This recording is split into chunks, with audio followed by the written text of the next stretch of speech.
11th के chemistry subject का आज का हमारा टॉपिक है रासायनिक संयोग के नियम, जिसे लॉ ऑफ केमिकल कॉम्बिनेशन भी कहा जाता है। तो सबसे पहले हम ये देखेंगे कि रासायनिक संयोग के नियम किसे कहेंगे। उसके पश्चात इस पर आधारित हम नियमों का विचार करेंगे। तो सबसे पहले देखते हैं इसका इंट्रोडक्शन कि रासायनिक संयोग का नियम किसे कहते हैं। बंधों का बनना तथा टूटना रासायनिक क्रिया कहलाती है।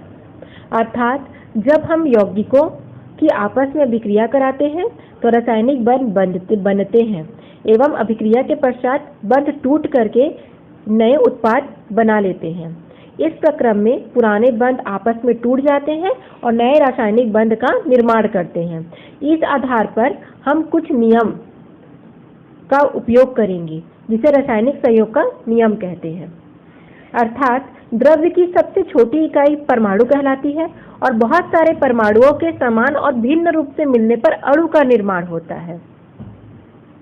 तो रासायनिक अभिक्रिया में अणु और परमाणु दोनों भाग लेते हैं। तत्वों के रासायनिक संयोग से यौगिकों का बनना 5 नियमों पर आधारित होता है, जो क्रमशः द्रव्यमान संरक्षण का नियम, स्थिर अनुपात का नियम, गुणित अनुपात का नियम, विक्रम अनुपात का नियम और गैलू-शाक का आयतन संबंधी नियम है। तो आज हम द्रव्यमान संरक्षण का नियम और स्थिर अनुपात का नियम के बारे में पढ़ेंगे। बाकी जितने भी नियम बचे हैं उनके बारे में हम नेक्स्ट वीडियो में पढ़ेंगे।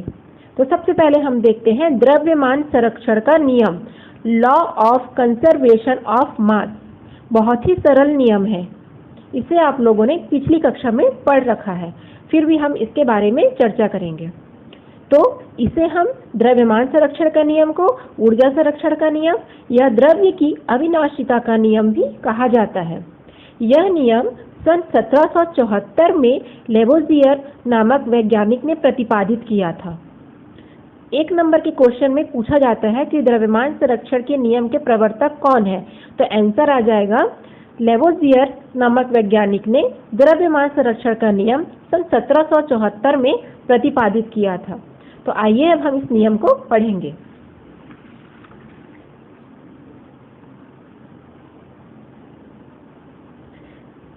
देखते हैं परिभाषा। रासायनिक परिवर्तन में द्रव्य न तो उत्पन्न होते हैं और न ही नष्ट होते हैं, केवल उनका एक अवस्था से दूसरी अवस्था में परिवर्तन होता है। अर्थात द्रव्य को ना हम बना सकते हैं ना ही हम उसको नष्ट कर सकते हैं। अगर हम उसकी अवस्था में परिवर्तन कर सके तो वही बस संभव है। या फिर यह कह सकते हैं कि भौतिक और रासायनिक परिवर्तन में भाग लेने वाले जो तत्व हैं या यौगिक हैं जिन्हें अभिकारक कहते हैं, उनका कुल द्रव्यमान अभिक्रिया संपन्न होने के पश्चात बने हुए पदार्थों के कुल द्रव्यमान के बराबर होता है। पहले एक एग्जांपल देखते हैं। इस एग्जांपल में एक गोल पेंडे का फ्लास्क लेंगे और उस फ्लास्क में नीचे रेत डालेंगे और रेत डालकर उसमें कुछ फास्फोरस के टुकड़े डाल देंगे जो सॉलिड स्टेट में होंगे। अब हम इसका वेट कर लेंगे कि ये कितने ग्राम है। वेट करने के पश्चात इसे गर्म करेंगे और गर्म करने पर हीट करेंगे। हीट करने पर फास्फोरस के टुकड़े रेत के द्वारा पिघल करके वाष्पित होने लगेंगे और फास्फोरस पेंटाऑक्साइड बनाएंगे। उसके पश्चात हम फिर से इस फ्लास्क का वेट कर लेंगे, तो अभिक्रिया के पूर्व और अभिक्रिया के पश्चात इसका कुल द्रव्यमान हमेशा बराबर ही रहेगा। इसका एक उदाहरण और देखते हैं। ये लैंडाल्ड की विधि है और ये लैंडाल्ड का ट्यूब या उपकरण है। लैंडाल्ड नामक वैज्ञानिक ने एक H आकार की नली ली और उसके एक तरफ पोटेशियम क्लोराइड और दूसरे तरफ सिल्वर नाइट्रेट रखा का सॉल्यूशन जलीय विलयन रखा।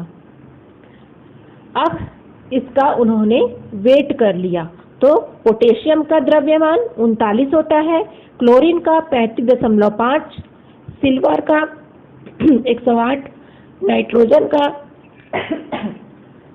14, ऑक्सीजन का 16 और O3 है, इसलिए 16 गुणित 3 और इसका वेट कितना हुआ 244.5 ग्राम।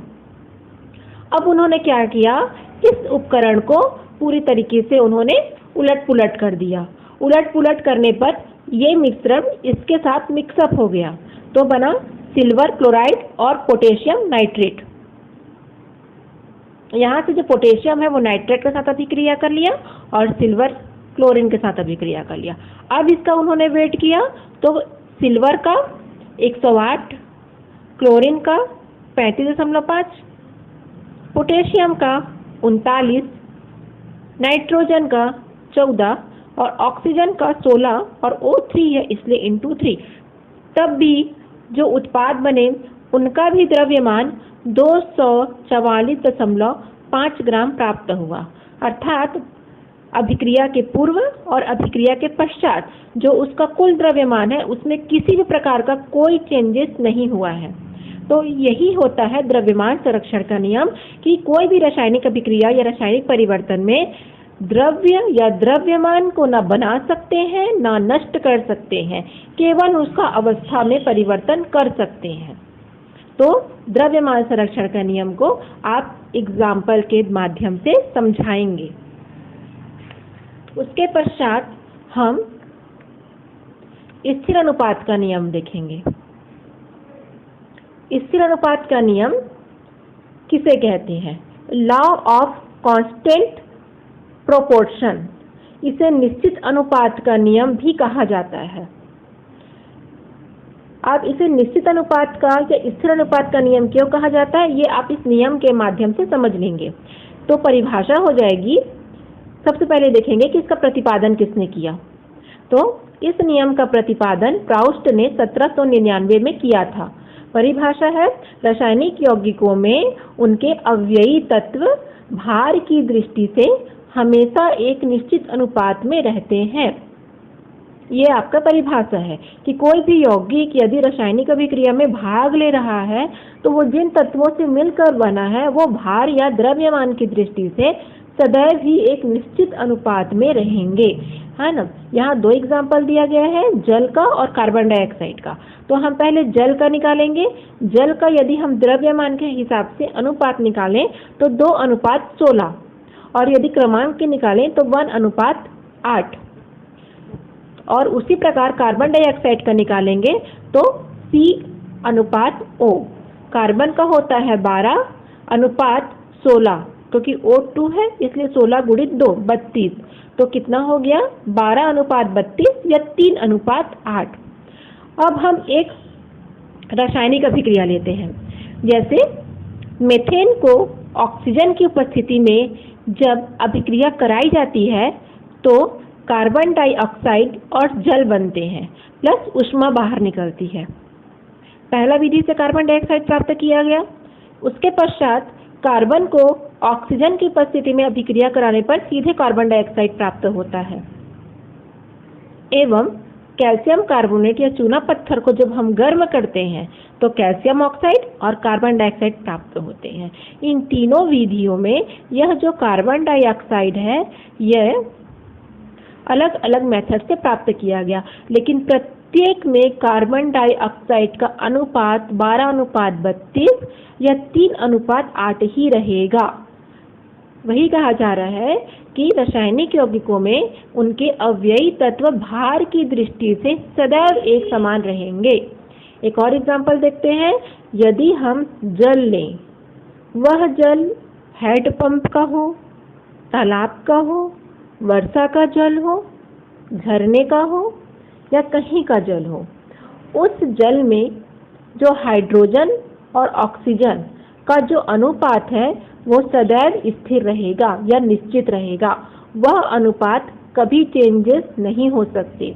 तो यह नियम को निश्चित या स्थिर अनुपात का नियम सिर्फ इसीलिए कहा जाता है क्योंकि इसमें भाग लेने वाले अवयवी तत्व भार की दृष्टि से सदैव ही एक निश्चित अनुपात में रहते हैं, चाहे उसे हम किसी भी मेथड से क्यों न बनाएं, लेकिन प्रत्येक बार उसका जो अनुपात होता है वो सेम होता है। तो ये आपका ईसर अनुपात का नियम हो गया। एग्जाम में क्वेश्चन आएंगे तो आपको एग्जाम्पल के माध्यम से परिभाषा लिख करके उसे एक्सप्लेन करना होगा।